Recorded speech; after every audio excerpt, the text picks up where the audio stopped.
إن الحمد لله نحمده ونستعينه ونستغفره ونؤمن به ونتوكل عليه ونعوذ بالله من شرور أنفسنا ومن سيئات أعمالنا من يهده الله فلا مضل له ومن يضلله فلا هادي له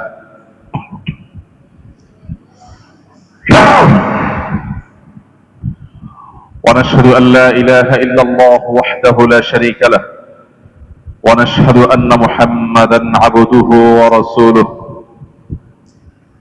أرسله بالحق بشيرا ونذيرا وداعيا إلى الله بإذنه وسراجا منيرا أما بعد فعن أبي قتادة رضي الله تعالى عنه عن النبي صلى الله عليه وسلم أنه قال صيام يوم عرفة أحتسب على الله أن يكفر السنة التي قبله رواه مسلم.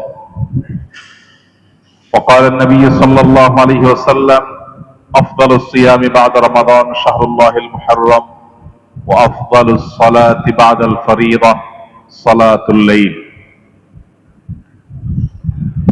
সকল প্রশংসা আল্লাহ রাব্বুল আলামিনের জন্য, অসংখ্য অগণিত দরুদ এবং সালাম বর্ষিত হোক সর্বকালের সর্বশ্রেষ্ঠ মহামানবের প্রতি, যিনি আমাদেরকে দেখিয়েছেন সত্য এবং ন্যায়ের পথ, যিনি আমাদেরকে দেখিয়েছেন জান্নাতের পথ, যিনি পথ প্রদর্শন করেছেন চিরসুখের। আল্লাহ রাব্বুল আলামিনের অগণিত রহমতের বারিধারা বর্ষণ হোক তার প্রতি, তার আলো আসহাব সকলের প্রতি। আল্লাহুম্মা সাল্লি আলাইহিম আল্লাহুম্মা বারিক আলাইহিম। সম্মানিত মুসল্লিয়ানে কেরাম, মুহররম মাসে আমরা প্রবেশ করেছি, বেশ কয়েকটা দিন গত হয়ে গেছে। আজ মুহররমের অষ্টম দিন। 1447 হিজরি সনের এই মাসটির বিশেষ তাৎপর্য, এর বিশেষ গুরুত্ব আমরা বিগত জুমায় আলোচনা করেছিলাম। আজ আমরা কথা বলতে চাই এ মাসের তাৎপর্যপূর্ণ দুই বিশেষ দিন, আশুরার দিনটির বিশেষ কিছু দিক নিয়ে। আশুরা, এটা আরবি আশারা শব্দ থেকে।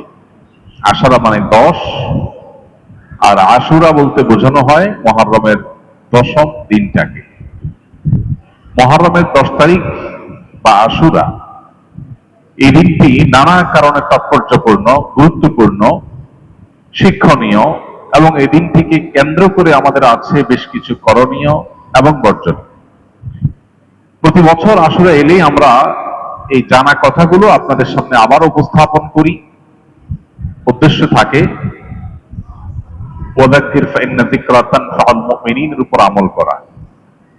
জানা বিষয়টাও রিমাইন্ড করে দিলে, স্মরণ করিয়ে দিলে এর মাধ্যমে ইমানদারদের উপকার হয়।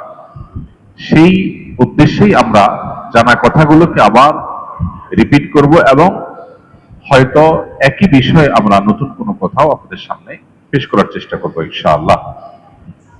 সম্মানিত উপস্থিতি, মুহররমের 10 তারিখ বা আশুরা, এই দিনটিকে কেন্দ্র করে আমরা সবাই জানি প্রিয় নবী সাল্লাল্লাহু আলাইহি সাল্লামের বহু হাদিস রয়েছে। এর মধ্যে এই দিনের তাৎপর্য, এর মর্যাদার কারণ এবং এটার বিশেষ ফজিলতের রহস্য কি, সেটা নবী করিম সাল্লাল্লাহু আলাইহি সাল্লাম থেকে বর্ণিত আবু কাতাদা রাদিয়াল্লাহু তাআলা আনহু যে হাদিসটি বর্ণনা করেছেন, বুখারী মুসলিম একযোগে যেটিকে উল্লেখ করেছে, বর্ণনা করেছে, সেই হাদিসে বিস্তারিত আলোচনা রয়েছে। এর বাইরেও আব্দুল্লাহ ইবনে আব্বাস রাদিয়াল্লাহু তাআলা আনহু থেকেও বর্ণিত হাদিস রয়েছে, বুখারী মুসলিম একযোগে বর্ণনা করেছে, সেখানেও এ বিষয়ে বর্ণনা রয়েছে।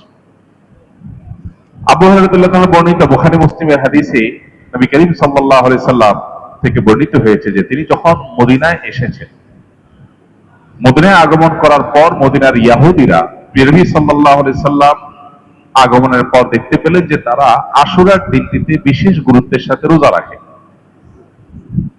তখন তিনি তাদেরকে এই দিনের রোজা রাখার বিশেষ গুরুত্ব আরোপের কারণ জানতে চাইলেন, তোমরা এই দিনে কেন বিশেষভাবে রোজা রাখো। তখন তারা বলল যে এটা এমন একটা দিন যে হাদা ইয়াউমুন আযীম, এটা একটা বিশাল বড় দিন। নাজ্জাল্লাহু ফীহি মূসা ওয়া কওমাহ ওয়া গাররাকা ফিরআউনা ওয়া কওমাহ ফাসামাহু মূসা শুকরান ফানাহনু নাসুম। তারা বলল যে এই দিনটি একটা বিশাল ফজিলতপূর্ণ দিন, কারণ এই দিনে আল্লাহ তাআলা মূসা আলাইহিস সালাম এবং তার অনুসারীদেরকে অলৌকিকভাবে পানির পথ অতিক্রম করবার তৌফিক দিয়ে তাদেরকে মুক্তি দান করেছেন, আর একই নদে আল্লাহ তাআলা ফিরআউনকে এবং তার অনুসারীদেরকে ডুবিয়ে শেষ করে দিয়েছেন। এই যে আল্লাহ তাআলা সত্যের বিজয় এবং বাতিলের পরাজয়ের এই ঐতিহাসিক ঘটনার সৃষ্টি করেছেন, সেজন্য আল্লাহর কাছে শুকরিয়া আদায় করি মূসা আলাইহিস সালাম রোজা রেখেছেন, আমরাও তার অনুকরণে তার অনুসরণে রোজা রাখি। তখন নবী করিম সাল্লাল্লাহু আলাইহি ওয়াসাল্লাম বলেছেন, ফানাহনু আহাক্কু বিমূসা মিনকুম ফাসামাহু রাসূলুল্লাহ সাল্লাল্লাহু আলাইহি ওয়াসাল্লাম ওয়া আমারা বিসিয়ামি। এরপর নবী সাল্লাল্লাহু আলাইহি ওয়াসাল্লাম বললেন, তোমরা মূসা আলাইহিস সালামের অনুসরণের ব্যাপারে যতটা সিরিয়াস বা মূসা আলাইহিস সালামের অনুসারী দাবিদার হিসাবে তোমরা যতটা সত্যিকারের অনুসারী, আমরা তার চেয়ে বেশি। সো আমরা এই দিনটিকে আরো বিশেষ গুরুত্বের সাথে রোজা রাখবো। এরপর নবী সাল্লাল্লাহু আলাইহি ওয়াসাল্লাম এদের রোজা রাখবেন। এই ঘটনা কম বেশি আমরা সবাই জানি, ইতিপূর্বে আমরা হয়তো অনেকেই বারবার শুনেছি। এর বাইরেও আশুরার এই দিনটিতে, মুহররমের এই দিনটিতে ঐতিহাসিক অনেক ঘটনা ঘটেছে। এর মধ্যে অনেক ঘটনা বিভিন্ন বর্ণনায় উঠে এসেছে, সেগুলো বিশুদ্ধ সূত্রে বর্ণিত হয়েছে, আবার অনেক ঘটনা বিশুদ্ধ সূত্রে বর্ণিত হয়নি, সেগুলোর বর্ণনা নিয়ে নানান আপত্তি আছে। এই দিনের সর্বশেষ ইসলামের ইতিহাসের বড় ঘটনা হলো 61 হিজরিতে কারবালার ময়দানে ঘটে যাওয়া ঘটনা, যেখানে প্রিয় নবী সাল্লাল্লাহু আলাইহি সাল্লামের প্রিয় কলিজার টুকরা দৌহিত্র হুসাইন রাদিয়াল্লাহু তাআলা আনহু সপরিবারে ইয়াজিদের মতো নিষ্ঠুর, জালেম, পাপিষ্ঠ, খুনি এবং তার অনুসারীদের হাতে নির্মমভাবে শাহাদাত বরণ করেছে।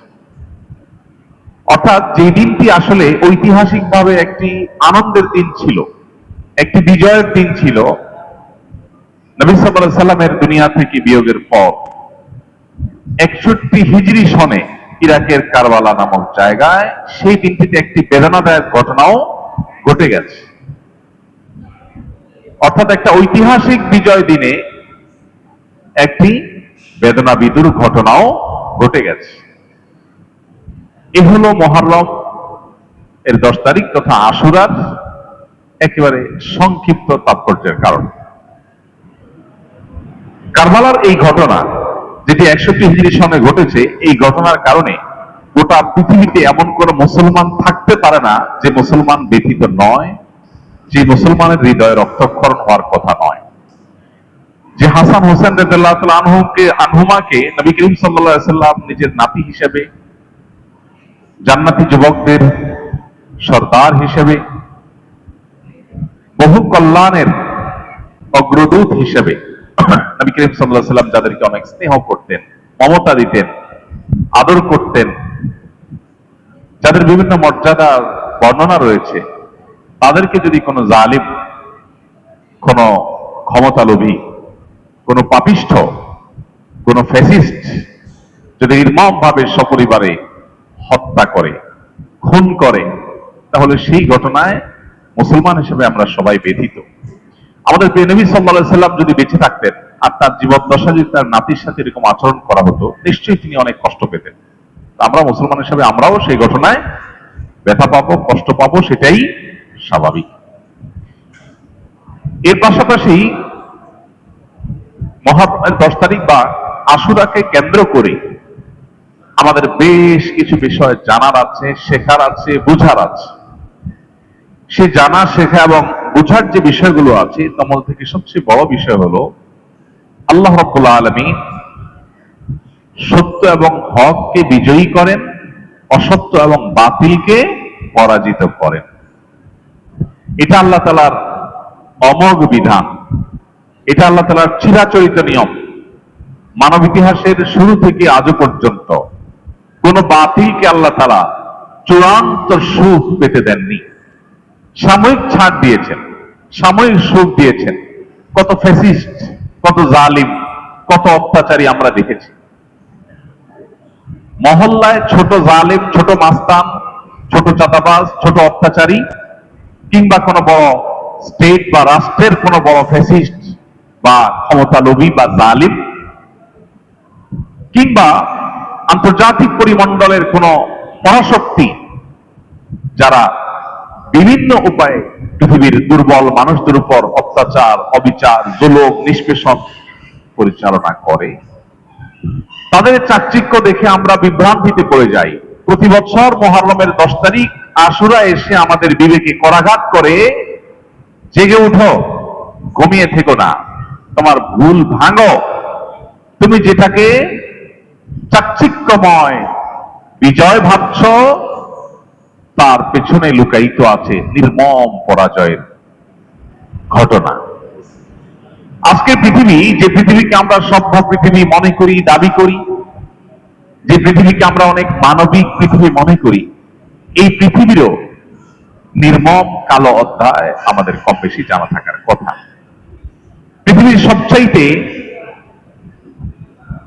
সবচাইতে মূল্যবান নানাবিধ সম্পদে ভরা মহাদেশ সবচেয়ে বেশি দরিদ্র পীড়িত। কেন?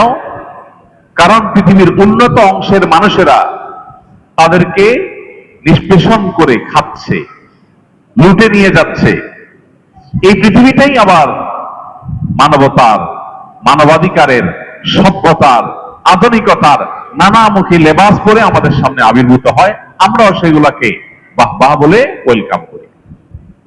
মুহররমের 10 তারিখ আশুরা এসে আমাদেরকে জানায়,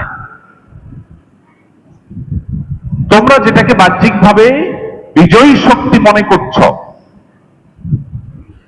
যদি আদর্শিকভাবে তারা ভুল পথে থাকে, বিশ্বাসগতভাবে তারা যদি ভ্রান্তির পথে থাকে, তো আজকের চাকচিক্যময় তথাকথিত বিজয়ের বেশে থাকা এই শক্তি ফেরাউনের শক্তির মতো এক সময় নির্মম পরাজয়ের গ্লানিতে ডুবে যাবে।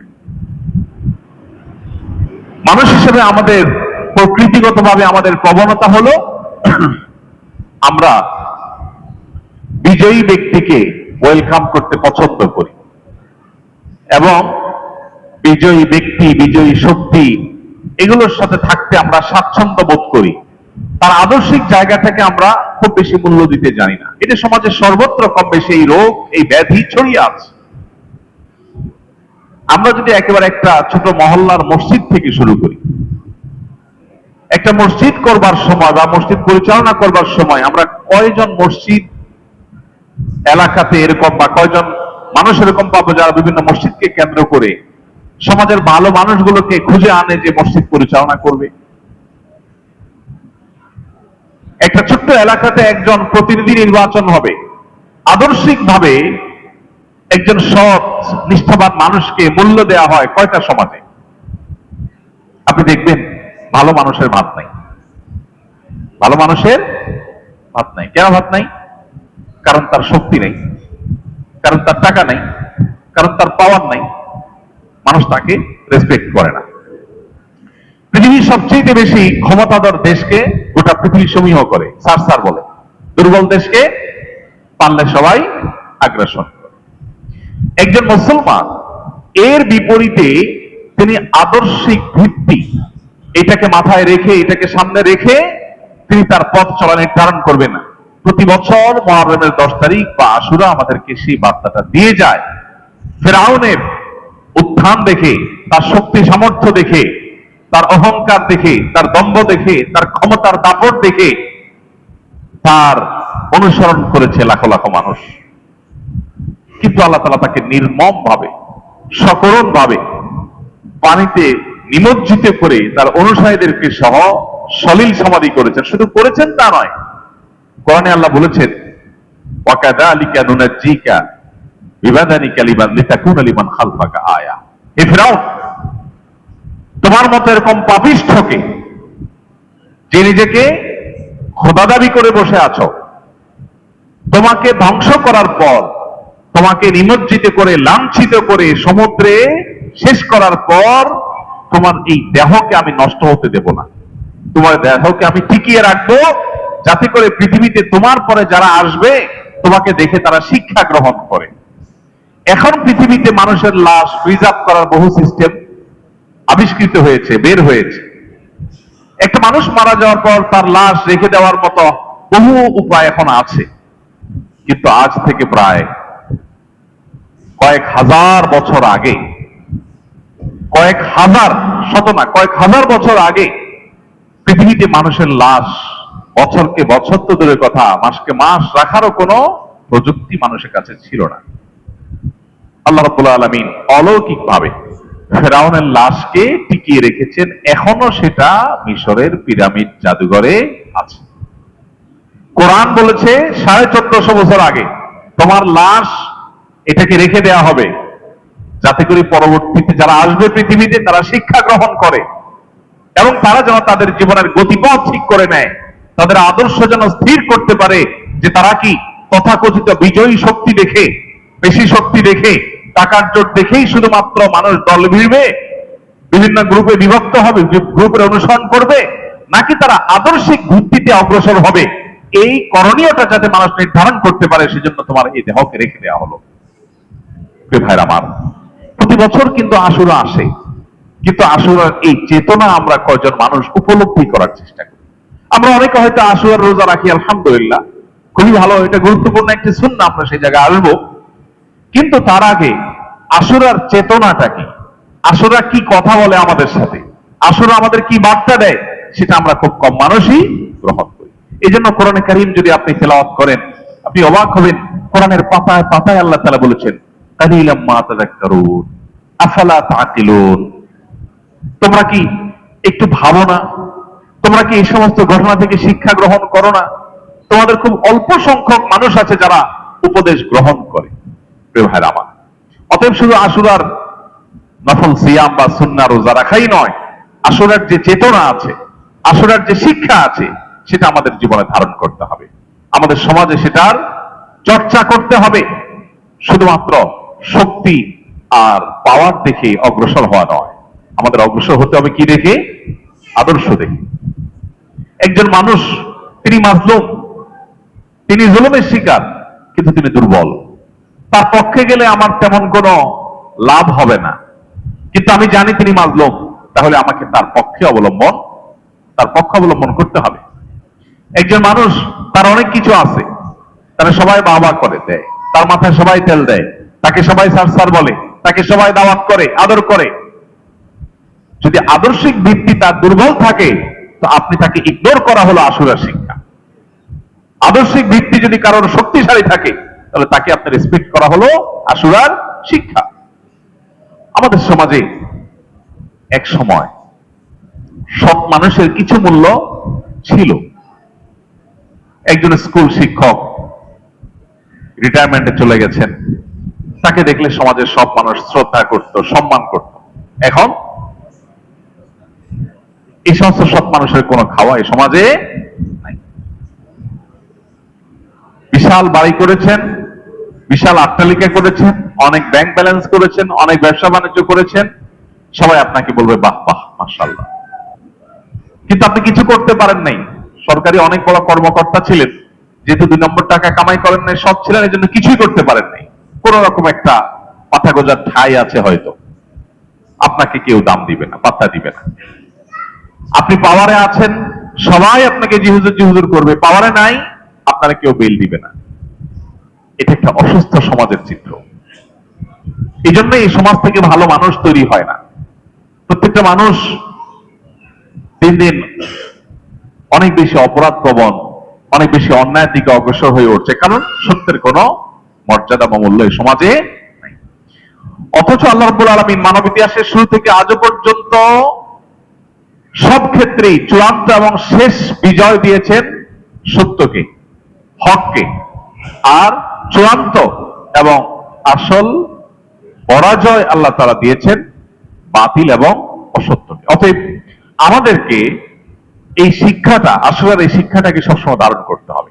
আশুরার সর্বশেষ ঘটনা, মুহররমের 10 তারিখের ইসলামের ইতিহাসের সবচেয়ে বড় ঘটনা যেটি কারবালায় ঘটেছে, সেই ঘটনাকেও যদি আমরা অ্যানালাইসিস করি, আপাত দৃষ্টিতে ইয়াজিদ বা তার অনুসারীরা হয়তো মনে করেছে যে তারা বিজয়ী হয়ে গেছে। হোসেন রাদিয়াল্লাহু তাআলা আনহু সপরিবারে নির্মমভাবে শাহাদাত বরণ করেছেন। বাহ্যিক দৃষ্টিকোণ থেকে মনে হচ্ছে যে তারা পরাজিত হয়ে গেছেন, আর ইয়াজিদ বা তার বাহিনীরা জয়ী হয়ে গেছে, তাদের ক্ষমতা পাকাপোক্ত করতে পেরেছে, তাদের পথের কাঁটা দূর করতে পেরেছে। বাহ্যিক দৃষ্টিকোণ থেকে সেটাই মনে হয়েছে, তাই না? কিন্তু বাস্তবতা কি? আজ তার খুনিরা গোটা পৃথিবীর প্রান্তে প্রান্তরে সবার কাছে বিকৃত, আর হোসাইন রাদিয়াল্লাহু তাআলা আনহু আজ গোটা পৃথিবীতে সমাদৃত। হোসেন রাদিয়াল্লাহু তাআলা আনহু সঠিক আদর্শের উপরে থাকার কারণে, অন্যায়ের বিরুদ্ধে বলিষ্ঠ অবস্থান নেওয়ার কারণে, নিজের জীবন পরিবার সবকিছুকে বিসর্জন দেওয়ার কারণে আজ তিনি মরেও অমর হয়ে আছেন। আর তখন সাময়িক বিজয় পাওয়া ইয়াজিদ এবং তার বাহিনীরা আজ সারা পৃথিবীর মানুষের কাছে চিরঘৃণিত হয়ে আছে। ভাইরা আমার, এই জন্য পৃথিবীর বহু বিজয়ের পেছনে লুকাইতে থাকে অনেক পরাজয়, আবার অনেক পরাজয়ের পেছনে লুকাইতে থাকে অনেক বিজয়ের আনন্দময় ইতিহাস। এই জন্য ইমানদার বাহ্যিক জয় পরাজয়ের চাইতে তার আদর্শিক অবস্থানকে সবচেয়ে বেশি গুরুত্ব আরোপ করবে। এটাই হলো মুহররমের 10 তারিখ বা আশুরার অন্যতম বড় একটা শিক্ষা। আল্লাহ তাআলা আমাদেরকে সেই শিক্ষাকে ধারণ করার, গ্রহণ করার, চর্চা করার তৌফিক দান করুন।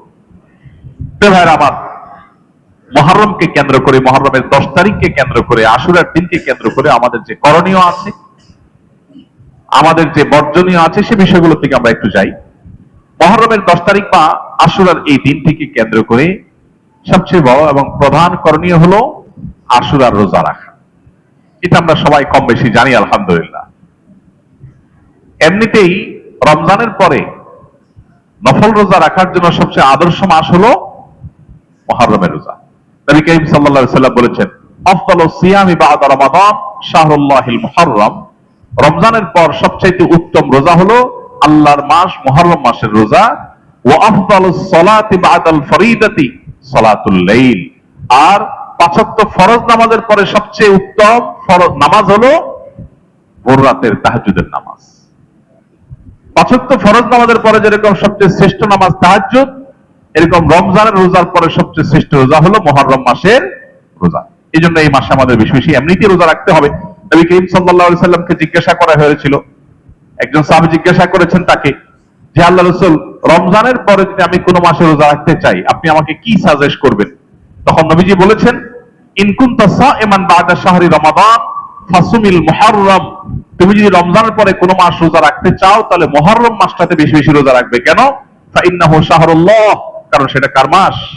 আল্লাহর মাস।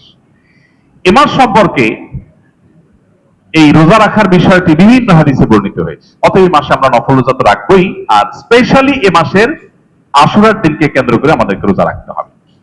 আশুরার দিনকে রোজা আমরা রাখবো যে, সেই রাখার ক্ষেত্রে নবী করিম সাল্লাল্লাহু আলাইহি ওয়াসাল্লামের সুন্নাহ হলো একটি নয় বরং 2টি রোজা রাখা। আশুরার রোজা কয়টি হবে? 2টি হবে। আশুরার মূল রোজা যেটা, সেটা তো মুহররমের 10 তারিখ আছেই, তার সাথে আরো একটা রোজা প্লাস করতে হবে, হয় 9 তারিখ আর না হয় 11 তারিখ। কেন? সেটাও আমাদের জানার মতো একটা বিষয়, গুরুত্বপূর্ণ বিষয়। আমরা এটা অনেকে শুনেছি নিশ্চয়। নবী করিম সাল্লাল্লাহু আলাইহি ওয়াসাল্লাম যখন দেখেছেন মদিনায় ইহুদিরা আশুরা উপলক্ষে একটা রোজা রাখে, নবীজি সাল্লাল্লাহু আলাইহি ওয়াসাল্লাম তখন সাহাবীদেরকে নির্দেশ করলেন যে, সুমু ইয়াওমান ক্বাবলা আও ইয়াওমান বা'দা। তোমরা তাদের যে আশুরার রোজা মুসা আলাইহিস সালামের অনুকরণে তারা রাখে, সেটা আমরাও রাখবো। আমরাও যদি মুসা আলাইহিস সালামকে শ্রদ্ধা করি, তার প্রতি ঈমান আনি নবী হিসেবে, রাসূল হিসেবে, কিন্তু পাশাপাশি আমরা মুসলিম হিসাবে তাদের থেকে আমাদের স্বাতন্ত্র বিশেষ বৈশিষ্ট্য যেন হয়, সেজন্য আমরা একটা রোজা প্লাস করব, হয় একদিন আগে আর না হলে একদিন পরে। তাহলে তারা রাখে একটা, আমরা রাখবো 2টা। নবী সাল্লাল্লাহু আলাইহি ওয়াসাল্লামের পরিষ্কার নির্দেশনা রয়েছে, খালিফুল ইয়াহুদ, তোমরা ইহুদিদের ব্যতিক্রম করো। ইবাদত করার ক্ষেত্রেও তাদের সাথে যেন সাদৃশ্য না হয়, আমাদের যেন স্বাতন্ত্র থাকে, আমাদের যেন বিশেষত্ব থাকে, আমাদের ইবাদতে যেন ভিন্নতা থাকে, বৈচিত্র্য থাকে। সেজন্য নবী সাল্লাল্লাহু আলাইহি ওয়াসাল্লাম যেখানে নির্দেশ করেছেন, আজকে সেখানে ইবাদত তো অনেক পরের বিষয়, জাগতিক বিষয় পর্যন্ত আমরা তাদের অন্ধ অনুকরণ করছি। তারা যে শিক্ষাক্রম, তারা যে পাঠ্যক্রম, তারা যে আপনার সভ্যতা, তারা যে কালচার আর কৃষ্টি দিচ্ছে, ওইটাকে আমরা গো গ্রাসে গিলছি। ওদের কাছ থেকে যদি আপাত দৃষ্টিতে একেবারে চকচকা ভালো কিছু আমরা পাই, সেটাকেও মুসলমান হিসেবে আমাদের পরখ করে দেখতে হবে এবং সেটার মধ্যে আমাদের বিকল্প কোনো পথ খুঁজে বের করার চেষ্টা আমাদের করতে হবে।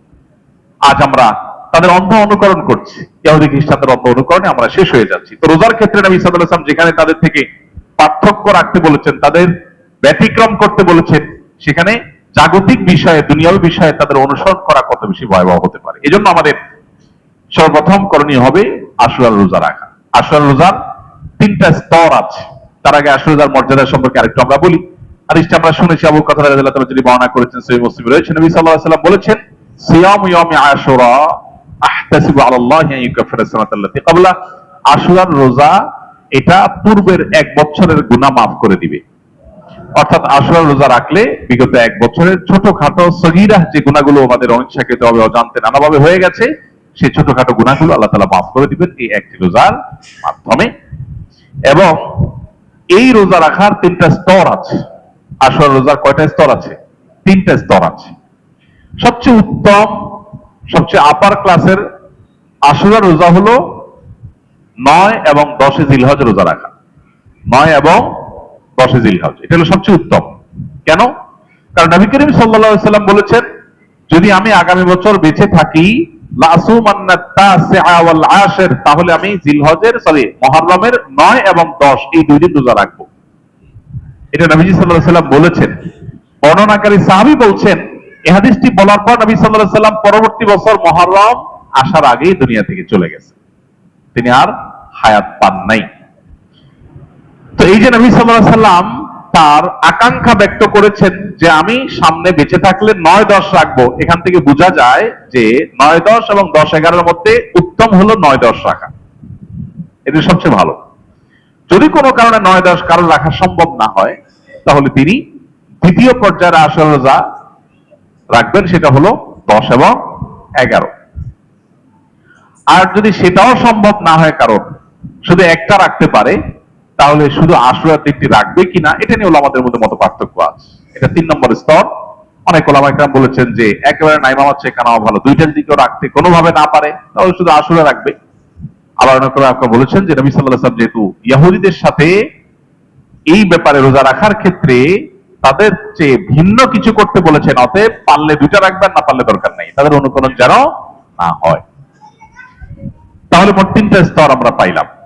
সেই হিসাবে এই বছর আমরা আশুরা রোজা রাখবো কবে? আজ যেহেতু মুহররমের 8 তারিখ, অতএব আজকে সূর্য ডুবার সঙ্গে সঙ্গেই মুহররমের 9 তারিখ শুরু হয়ে যাবে। মুহররমের 9 তারিখ শুরু হওয়া মানে হলো আগামীকালকে আমরা রোজা রাখবো, আর পরের দিন অর্থাৎ রবিবার আমরা রোজা রাখবো। তাহলে সেক্ষেত্রে আজকে সাহারি খেয়ে কালকে রোজা রাখতে হবে, এটা হলো 9 মুহররম। আর কালকে দিবাগত রাতে সাহারি খেয়ে তারপর রোজা রাখতে হবে, সেটা হবে 10 মুহররম, অর্থাৎ রবিবার হবে আশুরার রোজা। সাহাবা ইকরাম এই রোজাগুলো এত গুরুত্বের সাথে রাখতেন যে নিজেরা তো রাখতেন, বাচ্চাদেরকে সাধারণত নফল রোজা রাখার জন্য নির্দেশ দিতেন না, কিন্তু আশুরা রোজা বাচ্চাদেরকে দিয়েও রাখাতেন, বাচ্চাদেরকে আশুরা রোজা রাখার জন্য উদ্বুদ্ধ করতেন। হাজার হাজার বছর ধরে চলে আসা, সেই মুসা আলাইহিস সালামের সময় থেকে চলে আসা গুরুত্বপূর্ণ একটি ইবাদত হলো এই আশুরার রোজা, সাধারণ কোনো বিষয় না। বিধায় এই রোজা আমাদের প্রত্যেকেরই রাখার চেষ্টা করা উচিত। আল্লাহ আমাদের সবাইকে সেই তৌফিক দান করুন। তাহলে আশুরা উপলক্ষে প্রথম করণীয় রোজা রাখা, সেই সম্পর্কে আমরা জানলাম। দ্বিতীয় করণীয় হলো একটি হাদিস, যে হাদিসের সনদকে অনেক মুহাদ্দিসগণ যায়িফ বলেছেন। আল্লামা আলবানী, আল্লামা আহমদ শাকির রাহিমাহুল্লাহ সহ অনেক মুহাদ্দিসগণ যায়িফ বলেছেন। আবার ইমাম তিরমিজি রাহমাতুল্লাহ আলাইহি সেটাকে হাসান বা গ্রহণযোগ্য বলেছেন। সে হাদিসটি হলো যে এই দিনে পূর্বের বিভিন্ন জাতিকে আল্লাহ তাআলা ক্ষমা করেছেন, তাদের তওবা কবুল করেছেন, এবং পরবর্তীতে যারা আসবে তাদের তওবা কবুল হবে। এই হাদিসের ভিত্তিতে এই দিন উপলক্ষে আল্লাহর কাছে তওবা করা, ইস্তেগফার করা, ক্ষমা প্রার্থনা করা, আল্লাহর দিকে ফিরে আসা, এটা তাৎপর্য বা গুরুত্ব বুঝে আসে।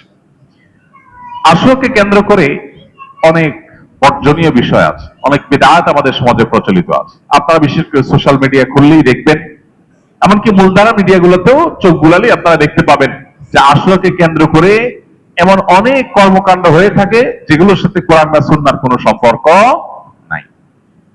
আমরা যখন কোনো ফসলের ক্ষেত চাষ করি, ফসল চাষ করি কোনো ক্ষেতে, ফসলের ক্ষেতের দিকে তাকালে আমরা দেখি সেখানে ফসল শুধু হয় না, সাথে আগাছাও হয়। আমাদের কাজ হলো ফসলগুলোকে জিইয়ে রাখা আর আগাছাগুলোকে পরিষ্কার করে ফেলে দেওয়া। ঠিক একইভাবে যে কোনো ইবাদতকে ঘিরে কোরআন এবং সুন্নাহ থেকে একেবারে নির্দেশিত আমল যেমন আমাদের সামনে আছে, ঠিক একইভাবে অনেক বিদআতও আমাদের সামনে চলে আসে। এই বিদআতগুলোর ব্যাপারে আমাদের কি থাকতে হবে? সতর্ক এবং সাবধান থাকতে হবে।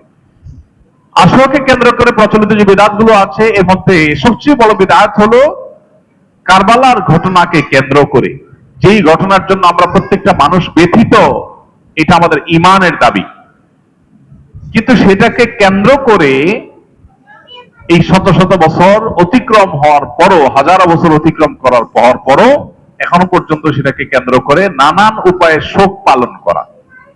নবী করিম সাল্লাল্লাহু আলাইহি সাল্লাম পরিষ্কার ভাবে বলেছেন 3 দিনের পর কোন শোক পালন জায়েজ নয়। কয় দিনের পর? 3 দিনের পর। একজন বিধবা নারী, তিনি শুধুমাত্র 4 মাস 10 দিন পর্যন্ত শোক পালন করতে পারেন স্বামীর বিয়োগে। এছাড়া যত মানুষ দুনিয়া থেকে যাবে, যে কারোর মৃত্যুতে মানুষের শোক পালন হবে সর্বোচ্চ কতদিন? 3 দিন। 3 দিনের বেশি শোক পালন করা যায়। হ্যাঁ, কোন মানুষের বিয়োগে আপনার মনের ব্যথা, সেটা তো 3 বছরও থাকতে পারে, 30 বছরও থাকতে পারে, সারা জীবনও থাকতে পারে, সেটা ভিন্ন বিষয়। ব্যথা থাকা এক জিনিস, ব্যথার কারণে তাকে স্মরণ করা সেটা এক জিনিস, আর শোক পালনের আনুষ্ঠানিকতা আরেক জিনিস। এই জন্য নবী করিম সাল্লাল্লাহু আলাইহি ওয়াসাল্লাম প্রিয় দৌহিত্রের এই নির্মম মৃত্যুকে কেন্দ্র করে যে শোক পালনের কথা আমাদের সমাজে প্রচলিত আছে, বিশেষ করে শিয়া সম্প্রদায়ের মধ্যে এটা নিয়ে যত বাড়াবাড়ি সীমালঙ্ঘন আছে, সেগুলো আমাদেরকে বর্জন করতে হবে, কারণ সেগুলো কোনোটাই নবী সাল্লাল্লাহু আলাইহি ওয়াসাল্লাম আমাদেরকে নির্দেশ করে যান নাই। আগাছা এবং ফসল দেখতে একরকমই মনে হয়, তাই না? ধান খেতে যে আগাছা হয়, সে আগাছাগুলো দেখতে ধান গাছের সাথেই মিলে যায়, মিশে যায়, একরকম দেখা যায় প্রায়, কিন্তু সেগুলোকে ফেলে দিতে হয়। ঠিক একইভাবে বেদাতগুলোকে আমাদের জীবন থেকে আমাদের ছুঁড়ে ফেলে দিতে হবে, সুন্নাহকে আমাদের আঁকড়ে ধরতে হবে। নবীজি আশুরা রোজা রাখতে বলেছেন, আমরা আশুরা রোজা রাখবো। নবীজি আমাদেরকে শোক পালন করতে বলেন নাই, তাজিয়া মিছিল বের করতে বলেন নাই, অতএব সেগুলো আমরা করব না। এই দিনকে কেন্দ্র করে নানান আপনার কর্মকীর্তি আমাদের সমাজে হয়ে থাকে।